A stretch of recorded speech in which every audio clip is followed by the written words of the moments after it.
नमस्कार। सिंधी सतरंगी प्रोग्राम में अवां सभिनी जो स्वागत आहे।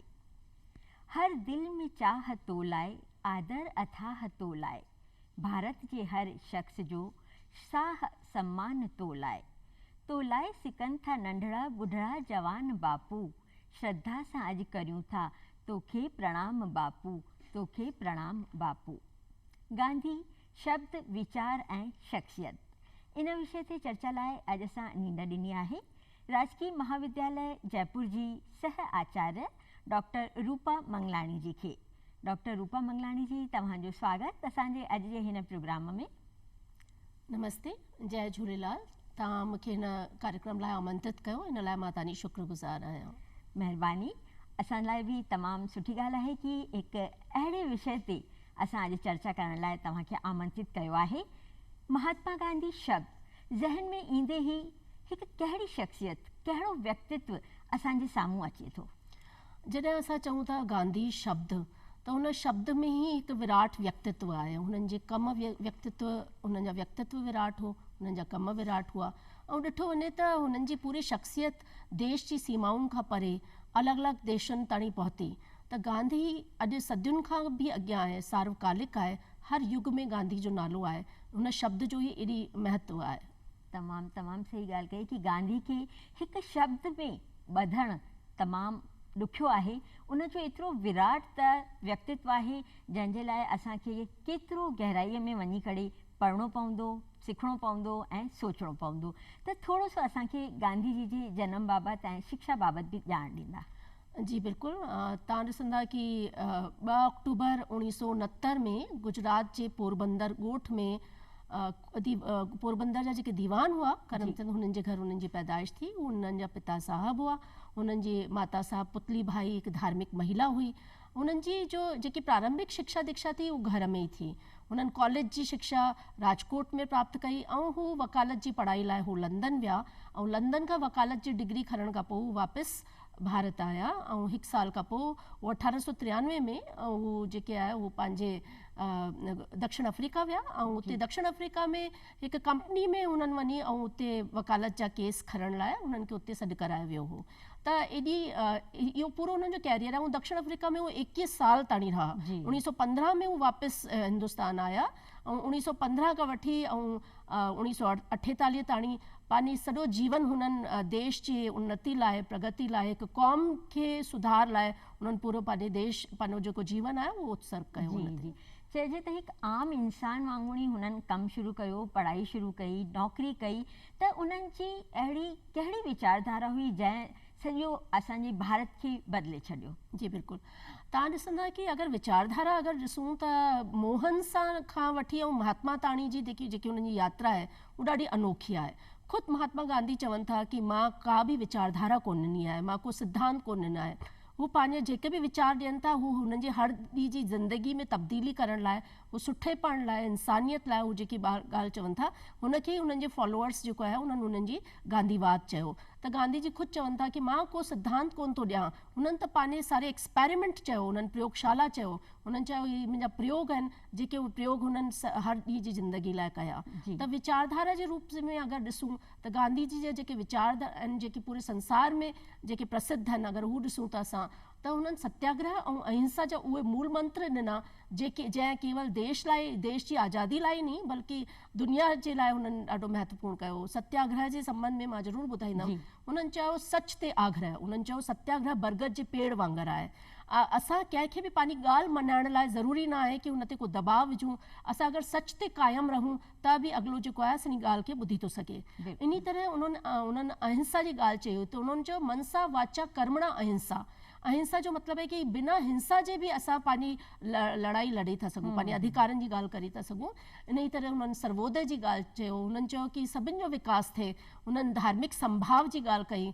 हुननि बाक़ाइदा इहो ॿुधायो कि हर कंहिंजी उन्नति कीअं थिए, सभिनि जो विकास कीअं थिए। त समग्र दृष्टि जेकी ॾिनी उहा गांधीवाद जी अनोखी पहल आहे। हिकु अहिड़ा वीचार जेके चइजनि कि जेके आम असां इंसान में आहिनि, पर शायदि त असांखे उन्हनि खे कढण जी समझ न ईंदी आहे कि असां किथे कीअं वीचार उहो रखूं या असां वरी उन्हनि खे ग्रहण न करे सघंदा आहियूं। त अॼु असां जेकर असां ॾिसूं था जेकी नई टही आहे उन्हनि खे इन पासे मोड़णु तमामु ज़रूरी आहे। महात्मा गांधी जी दक्षिण अफ्रीका खां वठी भारत ताईं जे आज़ादीअ जे संघर्ष में जेके बि आंदोलन थिया त उन बारे में कुछ ॼाण असांजी नई टहीअ खे ज़रूरु ॿुधाईंदा। जी बिल्कुलु, अगरि नई टही खे ॼाणणु खपे कि दक्षिण अफ्रीका में ख़ाली हिकु ट्रेन में जेके फर्स्ट ग्रेड जो उन्हनि टिकट वरितो ऐं उन टिकट वठण खां पोइ बि छो त उन्हनि जो रंग जेको आहे उहा श्वेत हो, इन वजह सां रंगभेद जी नीति जे तहत उन्हनि खे उन फर्स्ट क्लास जे कंपार्टमेंट में उन्हनि खे यात्रा न करणु ॾेई वञी ऐं उन्हनि खे कंपार्टमेंट खां ॿाहिरि फिटी करे वियो। उन ई ॾींहुं वो जुलाई 1893 जो वो जो ॾींहुं हो 7 जुलाई 1893 जो, उन ई ॾींहुं महात्मा गांधी जो कंप्लीट ट्रांसफॉर्मेशन थी वियो। उन्हनि चयो कि मूंखे हिन अनजस्टिस जे ख़िलाफ़ु, हिन अन्याय जे ख़िलाफ़ु मूंखे पूरी पंहिंजी लड़ाई लड़णी आहे। ऐं तव्हां ॾिसो था कि पूरो ज़िंदगी उन्हनि में उन्हनि ॾिनी। त दक्षिण अफ्रीका में फुटपाथ ते हलण लाइ जॾहिं अश्वेतनि खे मना कयो वियो छो त हुननि जो केवल रंग जी वजह सां हुननि ते एॾा अत्याचार कराया विया, त हुन ई दक्षिण अफ्रीका में महात्मा गांधी कोट में पगड़ी पाए विया ऐं उन्हनि खे पगड़ी लारण लाइ उन्हनि जेको आहे ज़बरदस्ती कई। त उन्हनि पूरी दक्षिण अफ्रीका में पूरो हिकु संघर्ष जो 21 साल जे संघर्ष जो जेको सफल प्रयोग हुआ उहे उन्हनि भारत में कया।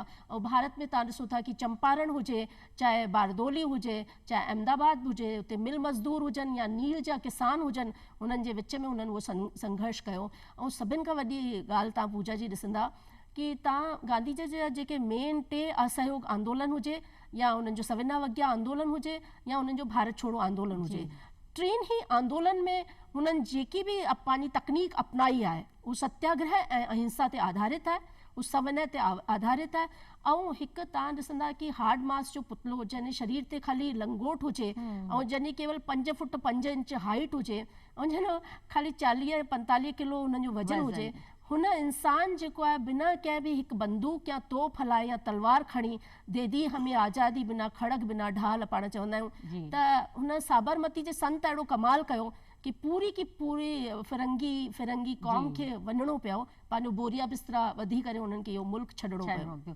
त उन्हनि जा इहे वीचार हुआ सच सादगी, त जेके इन्हनि जा इहे वीचार हलिया सचाई ते सादगी ते, त को अहिड़ो को किस्सो आहे जेको अॼु असांजी नई टहीअ लाइ प्रेरणा जो स्रोत थी सके?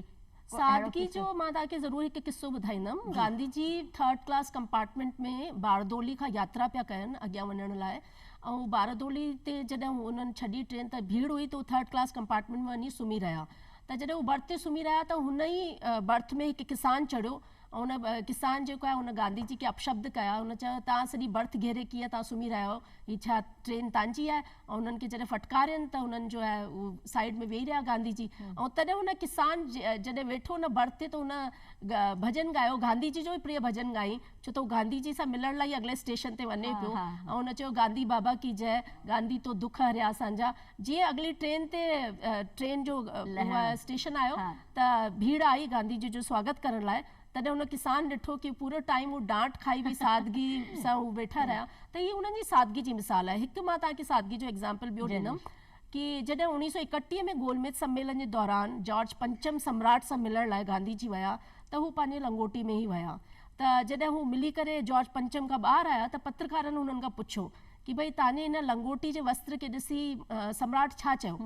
त गांधी जी चयो कि सम्राट छा चवंदो, सम्राट त ख़ुदि ई 2 ॼणनि जा कपिड़ा पाए वेठो, त हुनखे त ख़ुदि खे पाण पई शर्म अचे कि मां 2 ॼणनि जा कपिड़ा पाए वेठा आहिनि। ऐं मुंहिंजे देशवासियुनि जी जेकी पोशाक आहे मां हुई त पाए वियसि, छो त मुंहिंजे देशवासियुनि खे पोशाक अहिड़ी ई ॾिनी आहे तव्हां, छो त तव्हां सॼो कच्चो माल खणी जेको आहे उहो हिते इंग्लैंड में खणी था अचो ऐं तव्हां पको माल असांखे उन ई पैसनि सां ॾियो अथव। त हिकु तरह सां गांधी जी कटाक्ष कयो। त हमेशह असां सोचंदा आहियूं कि गांधी जी जो हिकु सिंसियर पक्ष आहे, हिकु उहो गंभीर राजनेता आहे, पर अहिड़ी ॻाल्हि कोन्हे। गांधी जी जो हास्य बहुत ज़बरदस्त हो, चाहे हुननि जी चार्ली चैपलिन सां मुलाक़ात हुजे, त हुननि एतिरी शक्तिशाली साम्राज्य खे जेकी चुनौती ॾिनी उहो पंहिंजे हास्य बोध जे आधार ते ॾिनी, पंहिंजे व्यंग जे आधार ते ॾिनी।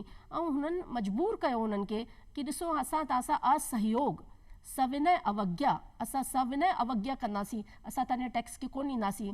असां दांडी जे हुन तट ते हुन लूण खे हथ में मुट्ठी सां जॾहिं उठाए थो त उहो इंसान, त उहो पूरी दुनिया खे संदेश आहे कि असांजे संसाधन ते असांजी हक़दारी आहे, असांजी शयुनि ते तव्हांजी हक़दारी आहे। ऐं तव्हां असां जेकी आहे दुनिया में आहे, तव्हां ॾिसंदा जेतिरी क्रांतियूं आहिनि उहे गांधी सां प्रभावित आहिनि। तव्हां ॾिसंदा कि जेतिरो बि मार्टिन लूथर किंग हुजे, नेल्सन मंडेला हुजे, आन सान सूंगी हुजे, तव्हां जेतिरा बि तव्हां ॾिसंदा जेतिरा बि वॾा वॾा लीडर थिया आहिनि हुन पंहिंजे कंट्री में जेके अन्याय जे ख़िलाफ़ लड़ाई लड़ी आहे वो केवल ऐं केवल महात्मा गांधी जे उन्हनि वीचारनि जी आधार ते ई लड़ी आहे। त तव्हां तमामु सुठी ॼाण ॾिनी डॉक्टर रूपा। मां इहो ज़रूरु ॼाणणु चाहींदसि, जीअं तव्हां ॿुधायो कि न रुगो भारत जा पिणु विदेश जा माण्हू बि इन्हनि जे वीचारनि सां प्रभावित हुआ, त उहे अहिड़ा कहिड़ा सूत्र हुआ महात्मा गांधी जा जेके अॼु असांजे लाइ तमामु ज़रूरी आहिनि? उन्हनि चयो कि ॾिसो, उन्हनि तमामु सुठी ॻाल्हि चई। उन्हनि चयो कि इंसानु जेको आहे उहो पंहिंजे वीचारनि जो ई प्रतीक आहे, उहो जीअं सोचंदो आहे ओड़ो ई थींदो आहे। त गांधी असांखे निर्भयता सिखाई, गांधी असांखे निडरता सिखाई, गांधी असांखे स्वाभिमान सिखायो, गांधी असांखे आत्मबल सिखायो, गांधी असांखे खुददारी सिखाई, गांधी असांखे ख़ुदि मुख़्तारी सिखाई। गांधी चयो कि तव्हांजो पाण ते नियंत्रण हुजणु खपे। उन्हनि चयो कि असांखे माफ़ु करणु बि अचणु खपे। उन्हनि चयो कि अख जे बदिला अख तव्हां वठंदा त सॼी दुनिया अंधी थी वेंदी। उन्हनि चयो कि मानवता में उन्हनि जो अपार विश्वास हो। उन्हनि चयो कि अगरि कुझु बूंदू सागर जूं गंदी थी वञनि त सॼो सागर गंदो नथो थी वञे। त अहिड़ी गांधी जी जी पहचान हुई। उन्हनि ॾाढे विनम्र तरीक़े से दुनिया में चेंज आंदो, दुनिया में परिवर्तन आंदो। तव्हांखे हैरानी थींदी कि गांधी जी फिरंगियुनि जा दुश्मन कोन हुआ। उन्हनि फिरंगियुनि खे पंहिंजो दुश्मन कोन मञियो, उन्हनि फिरंगियत खे पंहिंजो दुश्मन मञियो। तव्हां उन्हनि खे ओतिरी ई चिंता मैनचेस्टर में कमु करण वारे, इंग्लैंड जे मैनचेस्टर में कमु करण वारे मज़दूरनि जी बि हुई। उन्हनि लंकाशायर जे मज़दूरनि जी बि स्वतंत्रता जी ॻाल्हि कई, उन्हनि जे अधिकार जी ॻाल्हि कई। त तव्हां ॾिसी था सघो कि उन्हनि चयो कि इंसानु पंहिंजे वीचारनि जी सोच आहे, जीअं हू सोचंदो आहे उहो थींदो आहे। ऐं उन्हनि इहो बि चयो कि बदिलाव पाण सां शुरू कयो। तव्हां ख़ुदि में बदिलंदा त सॼी दुनिया बदिलंदी। त उन्हनि जी कथनी ऐं करनी में अंतर कोन हो। आश्रम जी ज़िंदगी तव्हां ॾिसंदा त उन्हनि हू सभु कयो जेको कि उन्हनि ॿियनि जे लाइ संदेश ॾिनो। हर शइ हुननि पहिरियों पाण ते लागू कई, पंहिंजे आश्रम वासियुनि ते लागू कई। ऐं हुन खां पोइ ई धरसाणा में जॾहिं लाठियुनि सां असांजा जेके भार हुआ उहे मार पिया खाइनि, त ओॾी महिल गांधी जो संदेश एॾो मज़बूत हो उन्हनि खे कि उन्हनि खे लॻो कि असां हिंसा झेले करे साम्हूं वारे में परिवर्तन करे सघूं। त अहिड़ी उन्हनि जी जादूगरी हुई। वीचारनि जेकी तव्हां ॻाल्हि कई कि पंहिंजे वीचारनि खे मज़बूत करिणो आहे, हिकु कपिड़नि सां न। तव्हांजा अगरि वीचार मज़बूत आहिनि त तव्हां हर को मुक़ाम हासिल करे सघो था। ऐं गांधी जी जा वीचार ई त हुआ जंहिं उन्हनि खे पंहिंजो राष्ट्रपिता ठाहे छॾियो।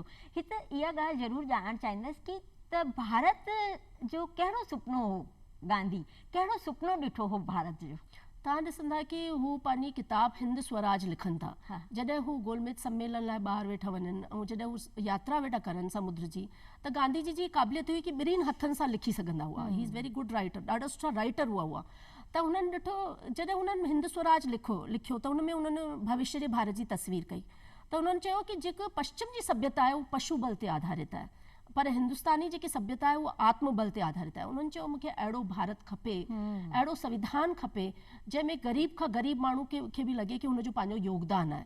मूंखे अहिड़ो भारत खपे जेको जात पात जे भेदनि खां मथे हुजे। मूंखे अहिड़ो भारत खपे जंहिंमें सर्वे भवंतु सुखी न हुजे, सर्वे भवंतु निरामय हुजे। उन्हनि चयो कि मूंखे अहिड़े भारत सां घटि कुझु बि न खपे। अगरि मुंहिंजो सपननि जो भारत आहे उहो ओड़ो ई हुजणु खपे जहिड़ो कि हुननि पंहिंजे हिंद स्वराज में उनजो ज़िक्र कयो। बिल्कुलु बिल्कुलु। उन्हनि जेको भारत ॾिठो आहे, जहिड़े भारत जी सुपिनो उन्हनि ॾिठो हो, छा अॼु असांखे लॻे थो उहो भारत असांजे साम्हूं आहे? बेशक तव्हांजो इहो सुवालु ॾाढो महत्वपूर्ण आहे। अगरि असां ॾिसूं गांधी जे तराजू ते तौलूं त असां ॾिसंदासीं कि असां हुन में अञा कामयाबु कोन रहिया आहियूं। असांखे हिकु आज़ादी जी ॿी लड़ाई खपे। असांखे हर में गांधी खपे, असांखे ॿिया बि गांधी खपनि। असांखे अहिड़ा गांधी खपनि जेके पूरे हुन गांधी जी जे सपने खे साकार करे सघनि।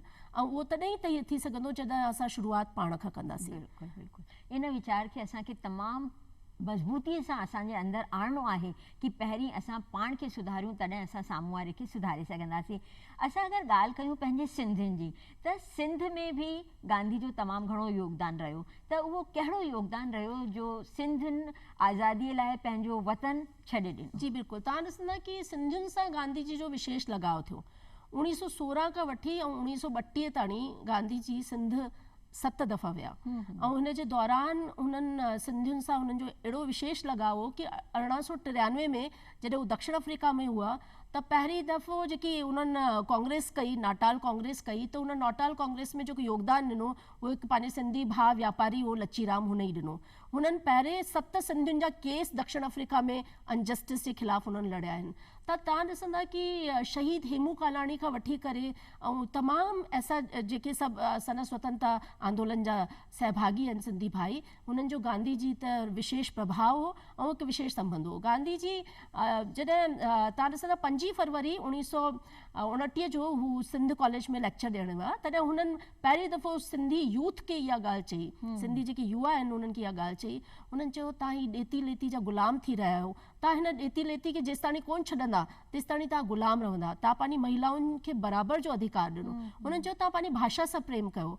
हुननि चयो थी सघे त तव्हां ग़रीबनि जो कल्याण कयो, ग़रीबनि जी सेवा कयो। त पहिरीं दफ़ो तव्हां ॾिसो था जयराम दास हुजे या तव्हां आचार्य कृपलानी हुजनि त या प्रोफेसर तीरथ दास हुजे, तमामु उहे शख़्सियतूं उन्हनि जेके नाला आहिनि जंहिंजा गांधी जी ते पूरो साथ रहियो ऐं इम्पैक्ट बि रहियो। ख़ुदि जयराम दास जंहिं उन्हनि जो सचिव जो कमु कयो, हुननि ई 1900 गांधी जी खे चयो कि तव्हां पंहिंजी हिंद स्वराज सभु कमु छॾो ऐं पहिरियों हिंद स्वराज पूरो कयो।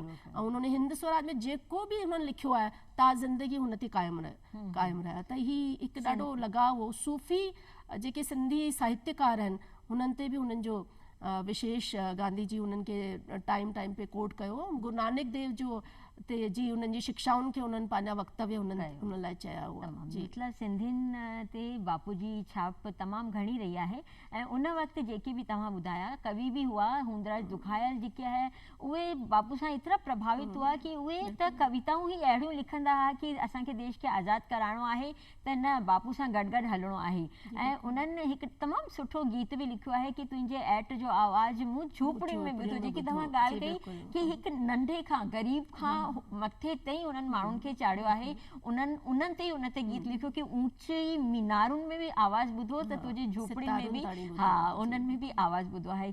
त हिते इहा ॻाल्हि ज़रूरु असां ॼाणणु चाहींदासीं कि अॼु जेकी असां ॾिसूं था ॻाल्हियूं हलनि थियूं, गांधी जा वीचार चइजनि या गांधी जा शब्द चइजनि, उन्हनि जी केतिरी अहमियत आहे? बिल्कुलु अहमियत आहे। मां पंहिंजी सिंधी कौम खे ई ॾिसां त असांजी सिंधी कौम गांधी जी के वीचारनि खे पूरी तरह सां उनखे लागू कयो आहे जीवन में। छो त गांधी जी चयो ख़ुददारी सां जियो, आत्मबल सां जियो। जॾहिं असां पार्टीशन खां पोइ हिते आयासीं वाधारे खां पोइ त असां वटि कुझु कोन हो। असां बिल्कुलु रख खां असां खड़ा थिया आहियूं। असां हर उहो कमु कयो, असां कंहिं कमु करण में शर्म कोन महसूसु कई। छो त गांधी जी चयो कि कंहिं बि कम में तव्हां शर्म महसूसु न कयो, हर कमु सुठो आहे, हर कमु जंहिंमें परिश्रम आहे, महिनत आहे, उहो सुठो आहे। तव्हां हर हू कमु कयो ऐं असां पंहिंजी आर्थिक स्थिति खे मजबूत कयो, असां समृद्ध थियासीं ऐं हुन देश जी समृद्धि में पूरो योगदान ॾियो। तव्हां ॾिसंदा गांधीधाम नाम आहे त गांधीधाम में असां जेको पार्टीशन खां पोइ जेतिरा बि असांजा सिंधी भाई आया उन्हनि गांधीधाम नाम रखियो पंहिंजी, जेकी हिकु तरह सां भारत में सिंध जी राजधानी आहे। हिकु तरह सां सिंध आहे, नंढो सिंध आहे। उन वक़्तु असांखे प्रांत मिलियो न हो त असां गांधीधाम त जेके असां असली फॉलोअर्स आहियूं महात्मा गांधी जो, छो त असां कंहिं कम में असां शर्म महसूसु कोन कई। असां बिल्कुलु हिन राष्ट्र जी उन्नति में बि योगदान ॾिनो। असां कॾहिं भिख जो कटोरो कोन घुरियो, असां रुमाल विकिणिया, असां पापड़ विकिणिया, असां खीचा विकिणिया, असां हर हू कमु कयो जेको असांखे लॻो कि असांखे सम्मान सां जीअण लाइ ज़रूरी आहे। त असां असली फॉलोअर्स आहियूं जंहिं बिल्कुलु हिन उन शिक्षाउनि खे अॻियां वधायूं था। ॿी ॻाल्हि तालीम जी जेसिताणी ॻाल्हि आहे त गांधी जी जा कुझु प्रयोग ॾाढा अनोखा आहिनि। हुननि चयो कि शिक्षा हू हुजणु खपे जेकी बुनियादी रूप सां हिकु इंसान खे योग्य ठाहे, हुनखे हुनजा पूरा गुण जो आहिनि उहो विकसित करे। त तालीम जे जेकी शिक्षा जी ॻाल्हि आहे त असां ॾिसूं था कि असांजी सिंधियुनि जी जेकी ॿी पीढ़ी आहे हुन पूरी तालीम को बि ग्रहण कयो ऐं उते बि पंहिंजा परचम हुननि जेके आहिनि उहे गाड़िया आहिनि। त तालीम जे आलोक सां असां पंहिंजी जेतिरी बि असांजी मुश्किलूं हुयूं असां हुननि सां छुटकारो बि पायूं। बिल्कुलु। ऐं असां ॾिसूं था न हाणे त तमामु पुराणे टाइम खां अगरि ॾिसूं उन वक़्तु गांधी जी जेकी ॻाल्हियूं हुयूं कि स्वच्छता हुई, सादगी हुई, अॼु असां उहे ॾिसूं था त असांजे भारत में केतिरो विराट रूप में उनखे लागू कयो वियो आहे। चाहे स्वच्छता आंदोलन ॾिसूं, असां केतिरा ई असांजा शौचालय ठही विया आहिनि, केतिरा जेके ॿाहिरि वेंदा हुआ उहे हाणे अंदरि ई पंहिंजो सभु कमु करे था सघनि। चाहे स्वच्छता आंदोलन में ॾिसूं, ॿियूं शिक्षा जे लाइ ॾिसूं, नई नीतियूं जेकियूं ठहियूं आहिनि उन्हनि में बि भाषा लाइ जेकी तव्हां ॻाल्हि कई उन में बि नई नीति में पंहिंजी भाषा खे अॻियां वधाइण लाइ उन्हनि तमामु सुठियूं ॻाल्हियूं चयूं आहिनि। ॿियो मां इहो ॼाणणु चाहींदसि कि महात्मा गांधी जन जेकी हुआ उहे असांजी प्रार्थना, असांजी जेकी दैनिक दिनचर्या आहे उन ते बि तमामु घणो ध्यानु ॾींदा हुआ। बिल्कुलु, उहो प्रार्थना सां ई हुननि जो ॾींहुं शुरू थींदो हो। ऐं तव्हां ॾिसो था कि हुननि जो जेको जीवन जो आख़िरी ॾींहुं आहे उहो बि प्रार्थना करण ई पिया वञनि ऐं प्रार्थना सां ई हुननि जो अंत थियो। त महात्मा गांधी जेके असांखे एम्पावर ठाहियो आहे, असांखे सशक्त ठाहियो आहे। घणेई माण्हू इहे पुछंदा आहिनि कि गांधी जी प्रासंगिकता आहे या न आहे। त गांधी त हर युग लाइ ज़रूरी आहे, अचण वाले टाइम लाइ बि ज़रूरी आहे। गांधी कंहिं काल सां ॿधियलु कोन्हे। जेसि ताणी हिन दुनिया में अशांति रहंदी, जेसि ताणी हिंसा रहंदी, जेसि ताणी लालच रहंदी, जेसि ताणी हू सभु इंसानी जेके चवंदा आहिनि कि कमज़ोरियूं रहंदियूं, तेसि ताणी गांधी पूरी तरह सां जेको आहे उहो प्रासंगिक आहे, हुनजी अहमियत आहे। ऐं तव्हां हींअर महामारी में बि ॾिठो, महामारी जे दौर में गांधी जी जा केतिरा सारा संदेश असां जेके आहे उन्हनि असांखे यादि कयासीं ऐं असांखे उहो कमु बि आया। हुननि चयो कि सशक्त मन हुजणु खपे, निर्बल मन हुजणु खपे, निरोगी काया हुजणु खपे। त निरोगी काया तव्हां ॾिसंदा कि केवल हिकु आज़ादी जो संघर्ष ई न, हर ॾींहं जो खान पान, हर ॾींहं जो रहण सहण, हर ॾींहं जो आचार व्यवहार, हर ॾींहं जो पाण में संबंध, पर्यावरण खां वठी प्रकृति ताणी गांधी कुझु न कुझु चयो आहे। त अहिड़े हिसाब सां असांखे लॻे थो कि गांधी कंहिं युग सां ॿधियलु कोन्हनि। गांधी जी अहमियत हमेशह हर युग में रहंदी। ऐं प्रार्थना त अॼु जी युवा पीढ़ी जेकी आहे हुनजे लाइ नितान ज़रूरी आहे। सोशल मीडिया जो ज़मानो आहे, असां ॾिसूं था त मन जी शांती जेको आहे, हिकु कूल ऐं कामनेस जेकी आहे उहो केॾी ज़रूरी आहे। तॾहिं ई त असां पंहिंजो सभिनि खां बेस्ट ॾेई सघंदासीं। छो त उन्हनि ई चयो वैष्णव जन तो तेने कहिए जो जिन पीर पर आई जाने। त जेसि ताणी तव्हां ॿिए जी पीर न सम्झंदा त हू प्रार्थना जे माध्यम सां ई ख़ुदि सां पहचान आहे, पंहिंजी खोज जी उन्हनि जी ॻाल्हि कही। त ॻाल्हि उहा ई आहे कि हिकु शब्द जेको असां चऊं था गांधी, उनखे हिकु शब्द में ॿधणु तमामु ॾुखियो आहे। उन्हनि जे वीचारनि खे असांखे वापसि सां गॾु करिणो आहे, जोड़णो आहे, तॾहिं असां उन शख़्सियत जे बारे में ॼाणे सघंदासीं। चवंदा आहिनि शब्द तॾहिं ईंदा आहिनि जॾहिं असांजे मन में को सुठो वीचार ईंदो आहे, उहो शब्दनि जो रूप वठंदो आहे। ऐं उनखे अगरि असां जॾहिं लेखनी जे रूप में कमु आणींदा आहियूं त उहा हिकु कविता ठही वेंदी आहे। डॉक्टर रूपा, तव्हां त पाण ख़ूब कविताऊं लिखंदा आहियो, त मां हलंदे हलंदे इहो ज़रूरु तव्हां खां निमाणी वेनती कंदसि कि असांखे गांधीअ ते का कविता ज़रूरु ॿुधायो। जी ज़रूरु। मुंहिंजी स्वरचित कविता आहे जेकी मां ॿुधाइण थी चाहियां गांधी जी ते। दिलवारा फ़क़ीर ठहो, पत्थर जी अमिट लकीर ठहो, पंहिंजे आत्मबल ऐं कर्मनि जी लौ सां मानवता जी तक़दीर ठहो। खण सच जी लाठी ऐं अहिंसा जो अस्त्र, छॾ फिरंगियत जी ग़ुलामी, आहे अगरि जिंदा क़ौम तूं रोज़ रोशन सिज ठहो। गोली खणी सघे थी साह तुंहिंजो, गोली खणी सघे थी साह तुंहिंजो, पर देह न तूं वीचार आहीं। तो में गांधी, मुंह में गांधी, जन जन में गांधी जो वास आहीं। गांधी तूं साहस जी पुकार आहीं, गांधी तूं साहस जी पुकार आहीं, तूं युग युग जी पुकार आहीं, गांधी तूं साहस जी पुकार आहीं। तमामु सुठी ॻाल्हि तव्हां ॿुधाई पंहिंजी कविता जी इन्हनि पंक्तियुनि में कि तूं साहस जी पुकार आहीं, तूं युग युग जी पुकार आहीं। ऐं सचपच असांखे अॼु बि हुन गांधी जी ज़रूरत आहे। असांखे हुन गांधी खे किथे ॻोल्हणो न आहे, पाण मां ई कढणो आहे। जेकर असां पाण में उहो साहस, उहो निर्भीकता, उहो बिल्कुलु त्याग भावनाऊं आणींदासीं त असांजो समाज, असांजो देश उन ई क़दमनि ते हलंदो। ऐं जेके भारत सुहिणे जी गांधी सुपिनो ॾिठो हो, उहो सुहिणो सुठो भारत असांजे साम्हूं हूंदो। तव्हां तमामु सुहिणे रूप में हिन चर्चा में अॼु असांखे गांधी जे शब्द, वीचार ऐं शख़्सियत जे बारे में ॼाण ॾिनी। तव्हांजा घणा घणा धन्यवाद। धन्यवाद।